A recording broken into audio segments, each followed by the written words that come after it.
we're standing now really at what was the entrance to the Hafod Copperworks, and the Hafod Copperworks was established by the Vivian family in about 1810. It's interesting in many respects that much of the development of copperworks, not only here but further up the valley at Llangyfelach, all came from people from the West Country. And a lot of that was obviously to do with the shipping in of copper ore, particularly from Cornwall. Swansea being the largest coalfield that you could actually reach by sea. And the importance was obviously you needed probably about 4 tons of coal to smelt 1 ton of copper ore. And so this is what the economic equation was. You brought your copper here because of the quantity of coal available. And then once you'd unloaded, you had an empty ship, you could fill that ship with coal, take it back to Cornwall, and that was the fuel for the pumping engines in the mines. So it was important really that the Vivians established themselves here on the edge of the river, good transport in. It was also really the largest development at that time in terms of the number of people that employed, probably around about 300 or so, something in that region. So a large development for the time in this valley. Vivians are an interesting family. There are still Vivians alive in Cornwall today, and some of them were over here last year or so. But the original John Vivian himself was quite an entrepreneur. He passed on the business to much of his sons, and very interestingly he made sure that his sons were very well educated. Yes, they went to Eton and Cambridge, but they also studied in Germany and France, particularly to do with metallurgy, so that they could actually improve the copper processing processes here in Swansea. And a lot of the technology that they brought into this plant actually came from Germany as well.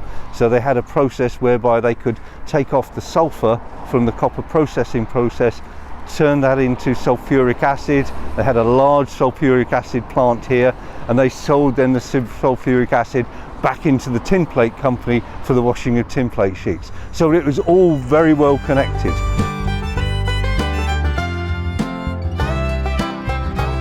I'm standing on now what was the bridge into the Hafod Copperworks.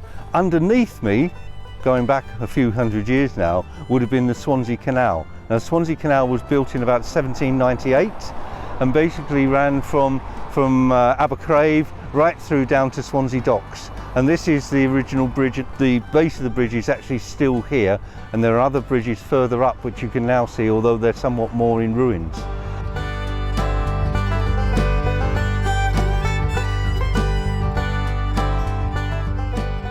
I'm probably standing in what was once the Swansea Canal, which has now fortunately been filled in. But there may not actually be much that you think is important to see here, but it's probably one of my favourite spots on the whole of the sort of Hafod works, because just over my right shoulder what you'll see is these massive abutments. They've been faced by copper slag blocks, which gives them this sort of rather sort of black shiny semblance. Looks rather like a medieval castle rather than anything else. And then over my left shoulder you'll see a large stone pillar.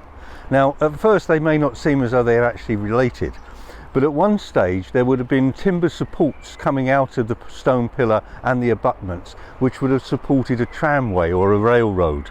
And basically the function of that railroad was to take copper slag away from the works and dump it on a tip, and that tip is actually now where Pentre Hafod School is actually located.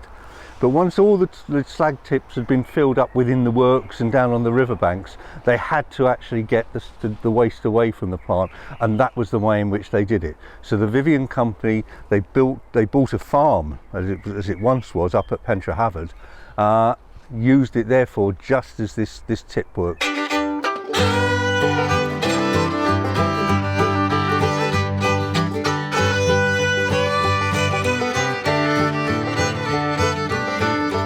So we're down on the riverbank at the moment, and where we're standing was actually a railway track in itself. And the building just to my right was actually the engine shed for one of the engines in which they used around the site. But the engines that they used were called Garrett engines, and they are known across the world. They're rather like having an articulated lorry in terms of what it carried, but it also had an articulated front piece as well, which enabled them to get materials around the site quite easily. The Vivians put this shed up obviously to help them in terms of the productivity and moving stuff around around the site, but they were also, one of them was also on the board of the Garrett Engine Company as well, so there was a nice sort of commercial link between the two. As far as we know, the building was built about 1910, largely of brick. Some of that brickwork was actually the black bricks reduced on site by the Vivians using slag dust, and unfortunately they've not been good in terms of the length, in terms of wear, so a number of parts of it are crumbling away now. But also they've picked out in white tiled bricks along the side of the engine shed, as you can see, Vivian and Sons number 1 shed, but it was very much the home of the Garrett engine that was used on the site.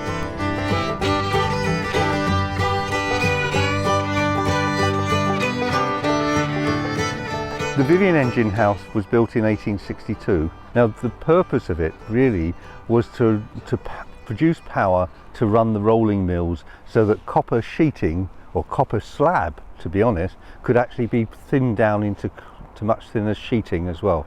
So it would have run a number of rolling mills off of the powerhouse produced there.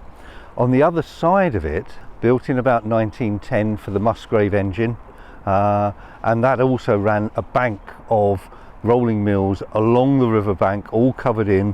You wouldn't be able to see them, but again it produced the same function. It was to produce, or to take large copper slabs and then produce thinner sheets as a result of it, and they could produce it to different tolerances.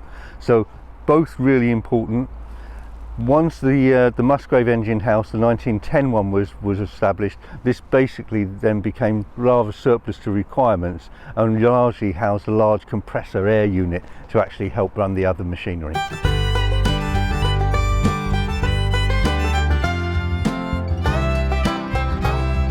When the works closed in 1980, the entire site, except for these engine houses, was knocked down.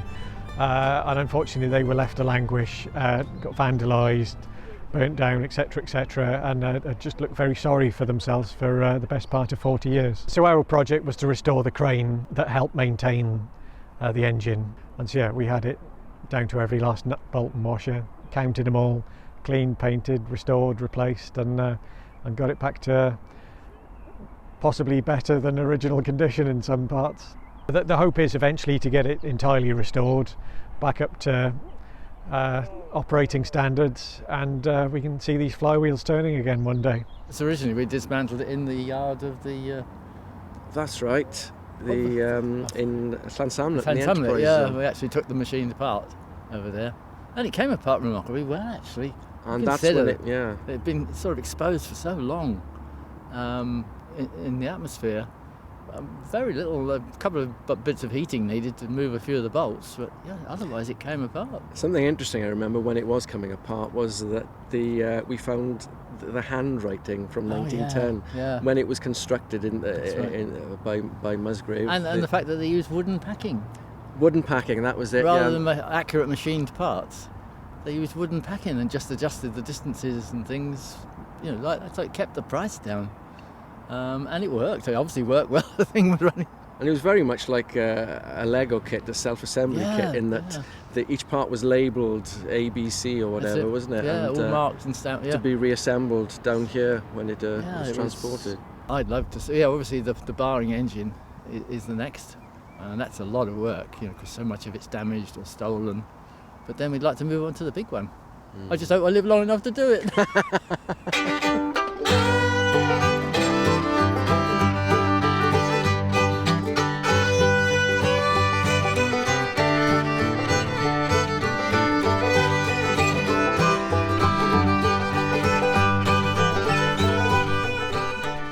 So originally the vessels could come into Swansea and then they could travel up the river.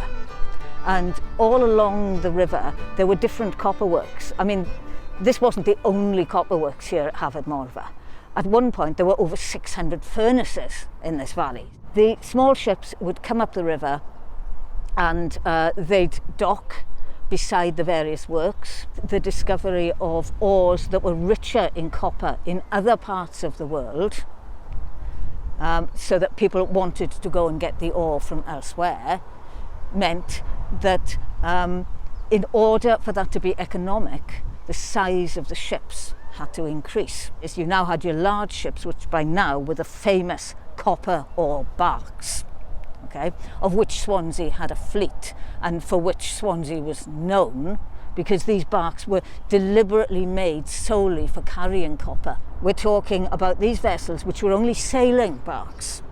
They would go out into the North Atlantic, down towards the South Atlantic, right down to the tip of South America, past the Falkland Islands, and only just north of Antarctica.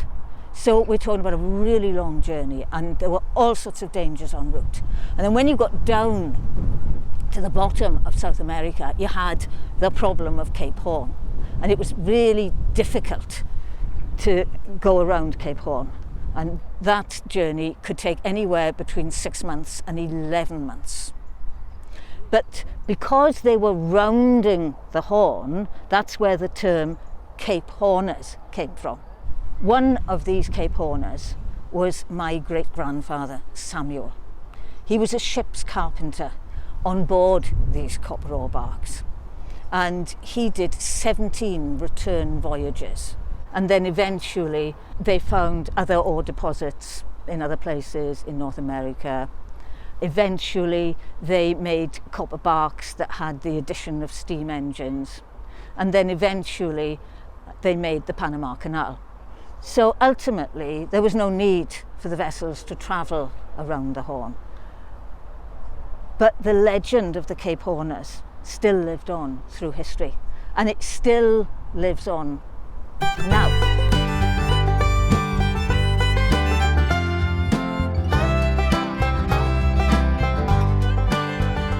The building that's behind me, somewhat covered in scaffolding at the moment, was in fact the laboratory building.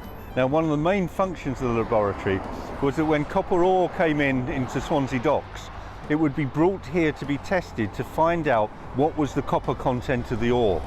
The important thing about that is the higher the copper content in the ore, the more it was sold for in terms of its price. So it's, in a sense, it worked rather like an assay office. It's probably one of the most ornate buildings. You can't see that now, I know, but once perhaps the scaffolding comes down, you'll be able to see how much carved stonework is in the outside. It was almost, I think, like a statement for people who were coming to the Morfa works. They came to the entrance and here was this enormously wonderful looking building, and it almost made a statement about the company that they were actually coming to. So the building behind was the powerhouse for the Morfa Copperworks. Now, round about 1930, the Hafod Works and the Morfa Works had amalgamated by then, and it really became surplus to requirements. So, in terms of a complete change of what it was used for originally, it became the canteen for the works. So the building is being renovated at the moment, and basically it's between Penderyn Whisky Company and Swansea Council, and a lot of the funding, in fact most of the funding, has actually come from the Heritage Lottery Fund. But the plans is that once it's been fully finished, they will be actually distilling spirits there in a large copper still, and also there'll be a visitor centre so that people can come and have a look inside, look at the distillery process, but also perhaps see what the building once looked like when it was first put up.